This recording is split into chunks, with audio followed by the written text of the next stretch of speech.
Today, we're going to be taking a look at Transformers Cybertron Deluxe Class Smokescreen. And this guy is Smokescreen. I don't know if he's a repaint or if he's the original. I have no idea. I have no memory of this guy, really. I've had him since I was a kid, though. And honestly, I've kept him mostly complete, except for his missile, which was like a little puff of smoke coming out of his gun. Yeah, it was one of them stupid ones, but it is something, I guess, and this is him, and he is an intriguing design. Not typically what I think of for Smokescreen. First foremost, on the arms, we have these big ol' door wings that are, well, they're there. And then he has a shield on his left. His right arm is pretty bare. We can see the blue paint on the forearm. Legs are also pretty standard. They're not anything special. They kind of have some gaps where the feet fold up into for robot mode, or alt mode, sorry. And then his chest piece, which is very big, like very big. No folding. It's just the whole front of the car. Giving this really wide look. And then at the bottom, it ain't so wide. Honestly, I feel like this guy could have been Jazz in another life. That's where it seems like he was headed.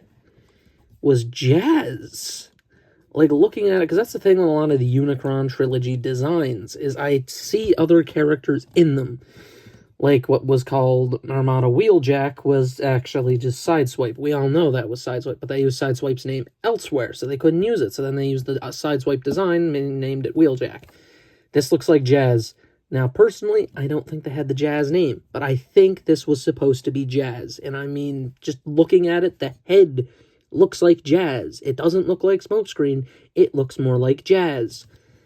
So this was, in my opinion, supposed to be Jazz. Again, it's just something that happened in the Unicron trilogy where they'd always repurpose the design of someone they either didn't have the name for and just give it another G1 character name or just keep going with it. It's a weird thing, and it just constantly happened.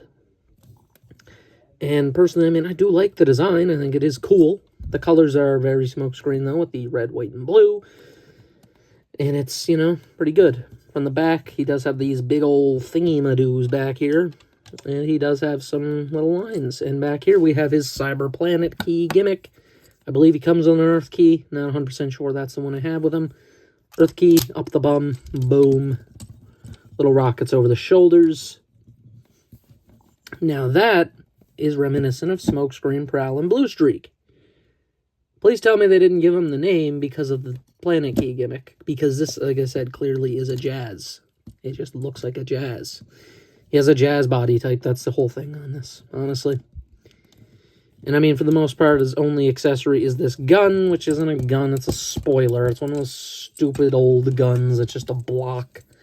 And with a car part on it and a missile port. That's it. That's all it is. There's nothing to it. Nothing really special, if I'm being honest. I mean, he's pretty cool, though. I don't hate him. But, yeah, that's essentially just his robot mode. So let's just get into his articulation here, which is also pretty alright. Swivel at the head, up and down on a hinge. Ball joint at the shoulder, so he does have forward and back and outward. This is ball jointed here as well. The elbow's ball jointed, so you get all the range there. No waist, forward and back, outward. No swivel, knee joint, and that is your lot. Basic for like 2006, honestly. Nothing too crazy, but that's that. So let's get to the transformation. So to transform Blue Streak, pretty simple. Pretty simple. It's simple to do, but it's premise, really, and clashy plans. First thing, fold up the feet. Easiest step of the bunch, no problem. Rip his torso off. Like that, there you go. Fold the head back. And I would probably recommend rotating the head around, unless you want it showing in the elf one. Anyway, from there, we got to pretty much handle the arms, because the arms are pretty much the majority of the problem. So you can take it, fold it like that, fold that around, take the arm, fold it like that, and then fold it in, like so. And that's how the arms are going to go. Obviously, the other one has a shield on it, which is clearly not the roof and windshield. Similar effects apply. Do that. Push on it a little bit, which is a little scary because old toy plus translucent hinges. Yikes. rotate the ball joint around again, and then take the arm and put it in like so. Take the door and make sure it's lining up how it should line up. There they are. You can kind of start to form it. I'd recommend at this point probably folding the legs forward to keep the front of the car in place.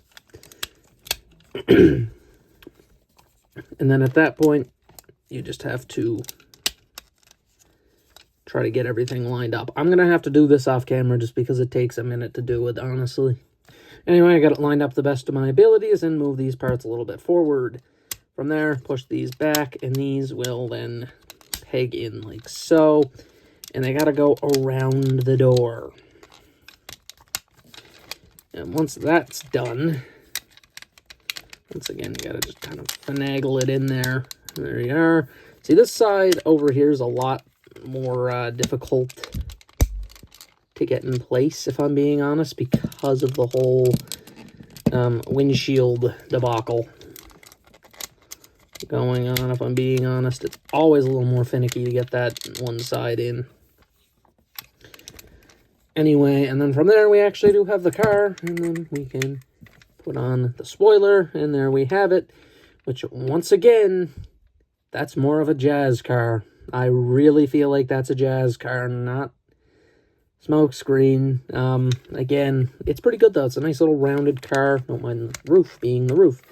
The issue this figure has is this whole arm setup. There might be a way to fix it up better, but for the most part, it's just a little iffy. If I'm being honest, it's just kind of there. It's not bad, though, by any means. I really mentioned it. The Autobot logo is very scuffed on this guy. Like, it is faded. And, of course, the Cyberplanet key gimmick still works, just due to this being a cube. Well, not a cube, rectangular prism. Boom. Yeah, this one kind of sticks up a little, but that's just happening with age. That actually works really good. Like, honestly, that's a really good Cyberplanet key gimmick. But it does suffer from the old put one in before the other and the other one popped back out type thing. Happens every time.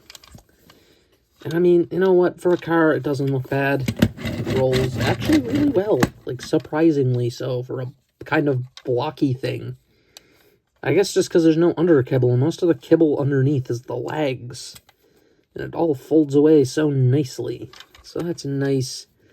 I mean, again, as I said, you could see the head in there, so that's why you rotate it. That's essentially him. Honestly, that is the alt form. So let's just get to my final thoughts here on Smokescreen. I think he's good, even though he is jazz. We're going to admit he is jazz. This is one of those cases where they just said, let's grab a name off the shelf. And give him the colors of said character, kind of. Except Blue Streak, I think, was mainly blue, and then red and white.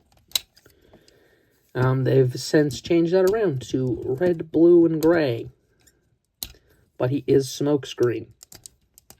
One of my least favorite things about this figure, though, probably getting the feet out. Every time, it's annoying as hell to get the feet out. I'm just going to see if this guitar pick got it.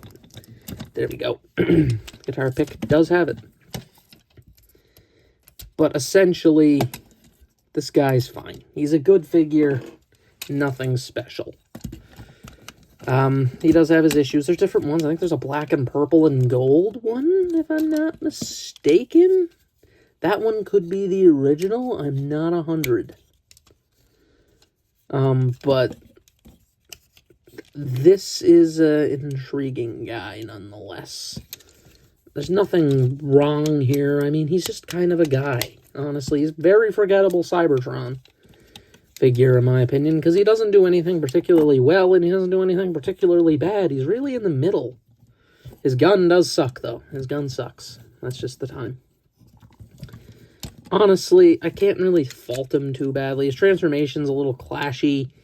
His robot mode actually is functionally well, so I'm probably going to give him a 4. Honestly, I'm going to give him 4 to 5. He's just a bit wide. Like, really wide. Look how wide that chest piece is. Honestly, kind of horrifying. That is, like, they couldn't fold it in a little bit back in the day. They just said, whole hood of the car. Right there. Right there. But that is essentially it for my review of Transformers Cybertron Smokescreen. This has been Delete signing out as he falls over.